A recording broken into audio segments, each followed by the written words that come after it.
Hey,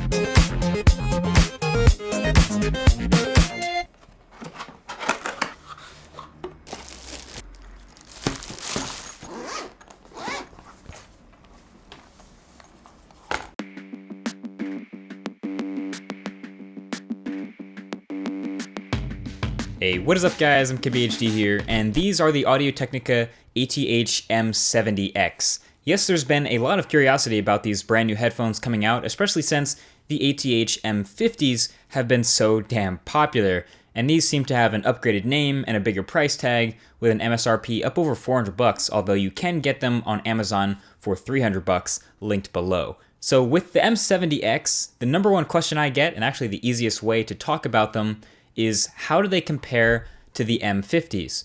The M50s get all this praise all the time for being some of the most incredible sounding headphones for a very low price, so now that the M70s come along for a much higher price, naturally we're all curious about if they're that much better.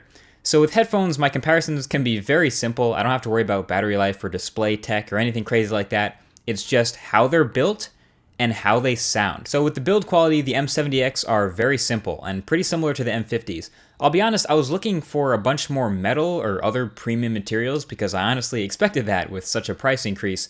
But nope, it's all still hardened plastic again, this time with a matte coat instead of glossy plastic, so it's a soft touch. And they have a pretty traditional styling, a pretty sharp tuxedo look here in black. I think they'd be much more interesting if they offered it in some other colors like the M50s, but that might come later.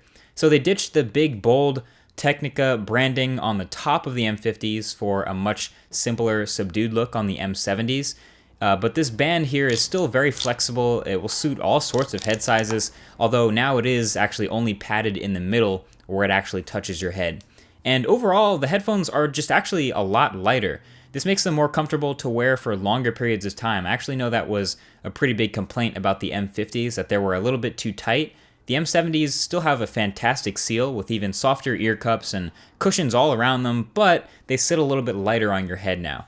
The only one notable difference here with the M70s is that they don't fold anymore. So if you remember the M50s, those could fold up right on and just fit in like a little travel bag with about half the footprint of being fully expanded.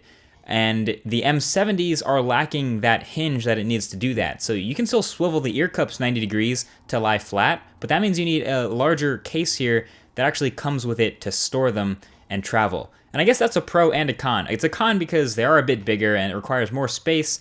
They don't fit into quite as small of a bag, but it is a really nice case that it comes with. It's a high quality hard shell with padding on the inside and this soft matte finish on the outside that's pretty pleasant to hold. So it's free and it comes with it and everything. So that's great. Now you also get an additional cable bag on the inside too. I didn't use it that much since I really only used the one coiled cable, but the M70s do come with 3 cables. So it has the 2 meter long short straight cable, a 3 meter long long straight cable, and a 3 meter long coiled cable.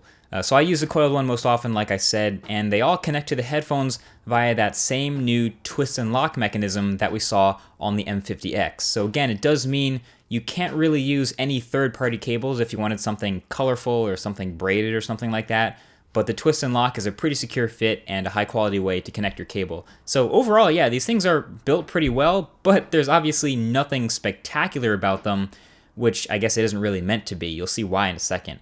But of course, the most interesting part is how they sound. So I did a lot of listening. I don't know if I believe in the whole burning in headphones or anything, but I've had these for about a week now, and I've been doing plenty of listening, mostly to music, lots of it on Spotify on my phone, but then also plugged into the DAC on my computer and had to listen to some higher quality audio files there, including actually mixing the last video I did, which was the Dell tablet review. And the bottom line about the sound is this. These are studio monitors, like for real. So that means they have a very neutral sound signature, which is what you want if you're monitoring or mixing audio. To the untrained ear, that may sound like it's lacking bass or even might be a little bit tinny, but you gotta understand that this flat frequency response is exactly what you want when editing. So the M50s will sound very rich because they do have more bass than the M70s. They'll sound way more colored, and they will continue to sound better for everyday listening and music and movies and gaming and all sorts of stuff like that. But for monitoring and mixing and producing, the even more flat sound and lightweight comfort of the M70s is really what you want.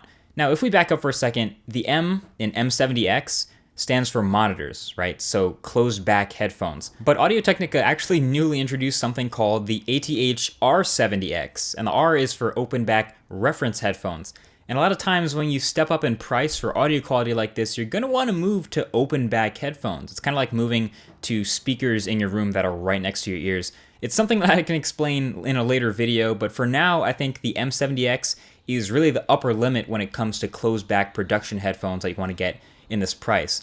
If you've bought the M50s or the M50X already, no need to worry. I'm gonna continue using and recommending them in their ridiculously awesome price bracket for their rich, clear sound. I use them all the time for traveling and listening, but for production headphones, I say for the price, the M70s are starting to compete with some open back headphones, but if you absolutely must have closed back monitors, can't go wrong with these. So there you go, that's the Audio-Technica ATH-M70X and a recap of the M50X.